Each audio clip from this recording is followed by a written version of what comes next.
আরবের সাথে রোজা শুরু করব না নিজের দেশে রোজা শুরু করব, আছে কিনা? মনে রাখার চেষ্টা করতে হবে। আপনি বর্তমান যেখানে আছেন এই অবস্থানরত জায়গায় যদি দুইজন সাক্ষী সাক্ষ্য দেয় সিয়াম পালনের জন্য চাঁদ দেখেছে, অর্থাৎ রমজানের চাঁদ দেখেছে, আপনি সিয়াম পালনের প্রস্তুতি গ্রহণ করবেন। পৃথিবীতে 3টা দীর্ঘামা রেখায় চাঁদ দেখা যায়, পশ্চিমাদের মাঝে, মিডল ইস্টে আর পূর্বে যারা আছে আমরা আমাদের মাঝে 3টা দীর্ঘামা রেখায় চাঁদ দেখা যায়।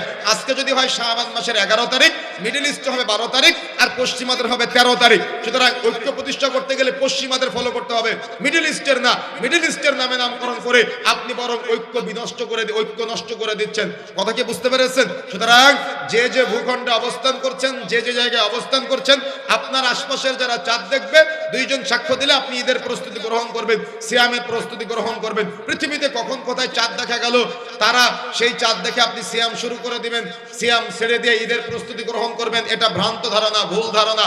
এই ভ্রান্ত এবং ভুল ধারণা থেকে আমাদের বের হয়ে আসার চেষ্টা করতে হবে। লম্বা আলোচনা দিকে যাচ্ছি না, তবে যে কথা বলতে চাই সেটা হলো আল্লাহ নবী বলেছেন সুমু লিরুয়াতিহি ওয়া আফতিরু লিরুয়াতিহি, তোমরা চাঁদ দেখে সিয়াম পালন করো, তোমরা চাঁদ দেখে সিয়াম ছেড়ে দাও। আল্লাহ নবীর কথাকে অকপটে গ্রহণ করার চেষ্টা করো, পারবো ইনশাআল্লাহ? বলেন পারবো ইনশাআল্লাহ? সুতরাং ঐক্য প্রতিষ্ঠার জন্য আল্লাহ নবীর কথাকে আমরা মেনে নেওয়ার চেষ্টা করব। এখন আসুন